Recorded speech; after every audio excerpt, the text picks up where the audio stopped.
자, 모두들 반갑습니다. 강태공입니다. 자, 금일은 로보티즈 부럽다면 엔비디아 140조 투자한 실적 3100% 증가 이 주식 주워 담으세요 라는 내용을 가지고서 방송을 시작해 보려고 합니다. 자, 방송 전 늘 말씀드리는 여러분들의 좋아요, 구독하기, 댓글까지는 너무나 많은 힘이 된다라고 말씀드리면서 오늘 방송 시작해 보도록 할게요. 자, 일단 오늘 소개시켜 드릴 종목은 또 구독자분께서 계속 물어보셔서 또 한번 다뤄드려요. 제가 최근에도 한번 업로드해 드렸던 코인테크라는 기업입니다. 그래서 코인테크 같은 경우는 무인, 자동화, 그래서 최근 로보틱스 사업 관련되는 부분으로도 좀 많이 두각을 나타내기 시작한 그런 종목이지 않나 좀 생각해보고 있고, 그래서 이게 최근에도 이제 소개를 9월 15일에 소개를 시켜드렸는데, 어쨌든지 현재로서 그래서 여기서 소개시켜드렸죠. 그래서 강한 돌파가 나와주고 지금 눌림목이 나와주고 있는데, 제일 베스트는 15,000원대를 지켜내면서 이렇게 쏘아주는 게 제일 베스트 구고요. 15,000원대를 지켜내지 못한다 하더라도 현재 이 구간에서 그냥 이렇게 롤링 잘 하면서 이렇게 올라가주면 우상향 흐름 잡기도 나쁘지는 않은 차트다 라고 좀 말씀드리고, 자, 일단 그럼 코인테크 같은 경우가 지금은 어떤 모멘텀이 있는지를 좀 보고 가도록 할게요. 아마 일단 코인테크에 대한 부분을 이야기하면은 일단 얘 같은 경우는 이미지가 너무 인식이 강하게 박혀있기 때문에 많은 분들이 2차전지 관련되는 모멘텀의 기업으로서 알고 계신 분들이 많을 겁니다. 특히나 이제 전고체 배터리 관련되어 있는 생산의 핵심 장비를 제작을 완료를 함으로써 과거 사실 2차전지 관련되어 있는 테마가 급등했을 때도 움직이지는 못했던 2차전지주들이 움직이는데도 움직이지 못했던 2차전지주들이 죽을 때 같이 죽고 실적이 좀 좋게 나오지 못했던 그런 비운의 종목이지 않나, 기업이지 않나 좀 생각을 해보고 있습니다. 어쨌든 중요한 거는 코인테크 같은 경우가 지금 많은 분들이 사실 모를 수도 있는 게 뭐냐고 하면은 2차전지 사업으로서 사실상 실적이 제대로 받쳐주지 않고, 우리가 작년 같은 경우도 알다시피 2차전지 관련되어 있는 캐즘이다, 전기차 배터리 화재 사건이다, 다양한 것들이 시장에 나와주면서 2차전지주들이 많이 수요가 둔화가 됐었잖아요. 자, 그러면서 실질적으로 코인테크가 그 당시에 뭐 했다? 이 자사주를 취득을 하면서 과거에 밝혔던 게 전기차 시장의 성장세가 둔화가 되고 있다. 그래서 이게 24년도 7월달 뉴스예요, 작년에.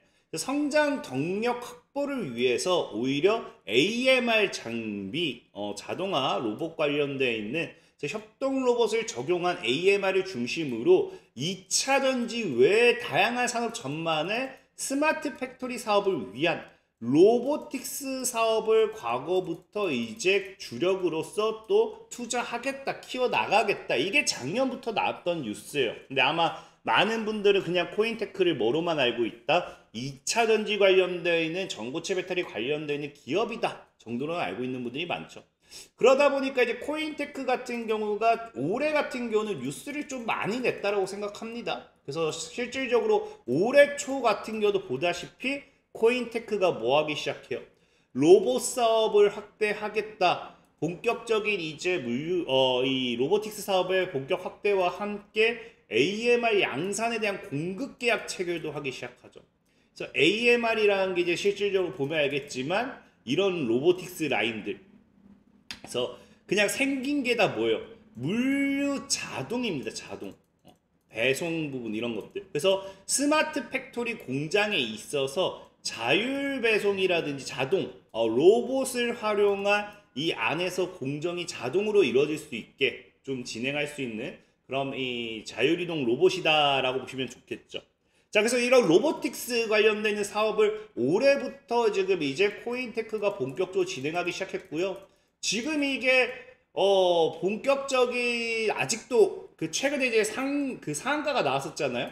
그러니까 이게 아직도 안 끝났다라고 볼 수 있는 게 뭐냐고 하면은 이런 로보틱스 자율 로봇 같은 경우 이런 자동 로봇 같은 경우가 지금 계속해서 이슈가 될 수밖에 없는 게 시장이 지금 뭐 하고 있다. 본격적으로 이제 노란봉투법이 통과가 되면서 내년 2월부터 본격적으로 시행되죠. 그래서 이제 또 주 4, 5일째도 4.5일째도 이제 시동을 걸기 시작했습니다. 그러니까 지금 기업 입장에서는 뭐 하려고 해요? 사람을 고용하기보다는 오히려 로봇에 대한 투자. 그래서 앞으로 새로 짓는 공정이라든지 공정 설비 이런 것들, 과거부터 우리가 말만 많이 했어요. 스마트 팩토리. 스마트 팩토리에 대한 개념은 여러분들 사실상 10년 전부터도 계속해서 들어봤을 겁니다. 하지만 여기에 대한 공격적인 투자라든지 이런 것들을 기업들이 하지 않았다라고 하면은 이제는 본격적으로 뭐 합니다? 이 스마트 팩토리에 대한 물류 로봇에 대한 투자를 본격적으로 지속적으로 하고 있다는 거죠. 이런 노란봉투법에 대한 이 시행과 4.5일제에 대한 시동이 본격적으로 이거를 앞당기는 계기가 되었다. 그래서 로봇주 같은 경우는 적어도 지금 이런 이 자율 로봇 이런 부분이 있어서 뭐가 될 수밖에 없다. 내년까지는 일단은 이슈가 지속될 수밖에 없다라고 생각을 해요. 특히나 여기에 지금 더 시장에서 또 반사익을 받을 수 있는 게 뭐가 있느냐. 최근에 이제 아까 제가 방송에서도 얘기했지만 엔비디아가 140조에 대한 이 투자에 대한 발표를 합니다. 물론 코인테크에 대한 투자는 아니에요. 근데 이 140조에 대한 투자가 어떤 투자냐? 자, 보다시피 엔비디아가 오픈 AI에게 챗 GPT 개발사 오픈 AI에게 대규모 인프라 구축을 위해서 140조 원을 투자한다라는 이야기가 나와요. 이를 통해서 뭐 오픈 AI 지분을 좀 받는다라는 이야기도 있지만 어쨌든 중요한 거는 이 140조를 투자를 함으로써 뭐 한다? 자, AI 인프라 구축을 위한 투자이기 때문에 데이터 센터 구축에 이 140조라는 자금이 들어갈 거라는 거예요. 근데 문제는 중요한 거는 이 오픈 AI 데이터 센터가 지금부터 본격적으로 어떤 데이터 센터를 만들기 시작하느냐? 보다시피 모든 걸 자동화하겠다.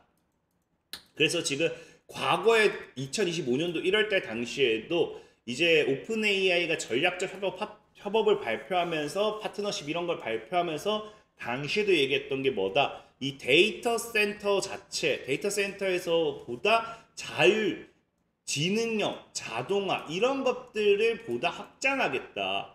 그래서 이 오픈 AI의 데이터 센터도 앞으로는 우리가 본격적으로 얘기했던 스마트 팩토리의 뭐가 된다? 데이터 센터로서의 진화. 데이터 센터들이 스마트 팩토리로서의 진화하는 모습 속에서 이 방금 얘기했던 코인 테크 같은 경우에 자율 이동 로봇에 대한 부분이 필수적일 수밖에 없죠.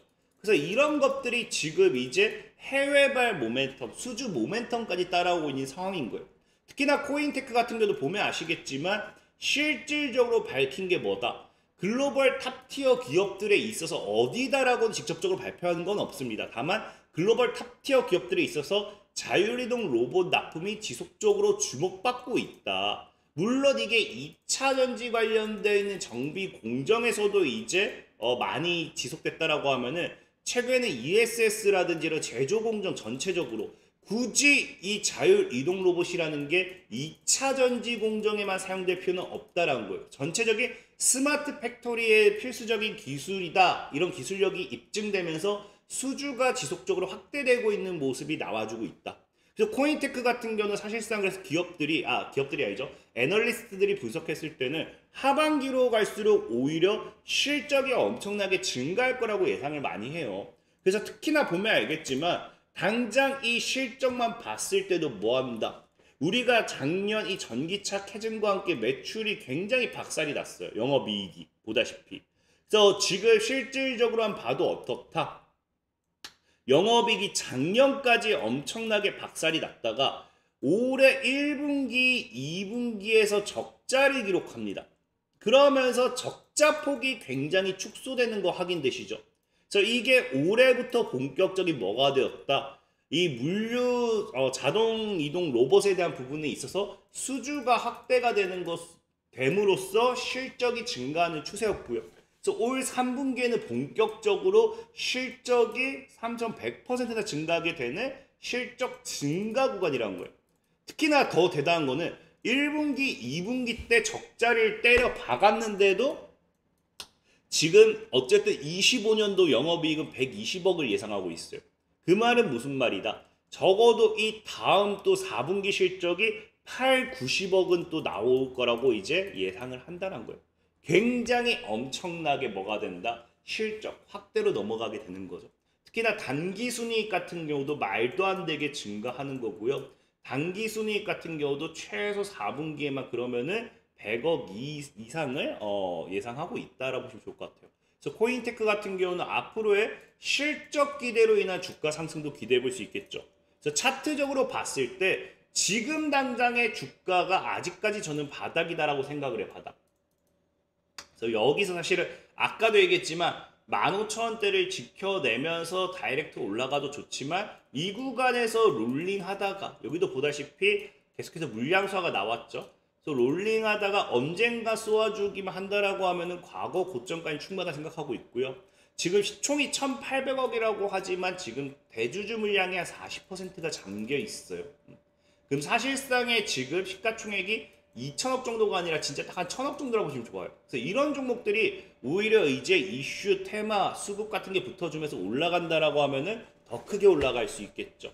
그래서 이 코인테크에 대한 부분에 대해서 그래서 여러분들 장기적으로 보시면 좋다라고 좀 말씀드리고 싶고, 이 기업의 추가적인 가격 전략이 궁금하신 분들은 영상 하단에 댓글을 통한 이 가격 전략 링크를 클릭하시면 제가 꾸준하게 가격 전략도 업로드 해드리겠다 말씀드리면서 오늘 방송 마무리하도록 하겠습니다. 자, 지금까지 강태공이었고, 여러분들 좋아요, 구독하기, 댓글까지 너무나 많은 힘이 된다 말씀드리면서 자, 모두들 안녕.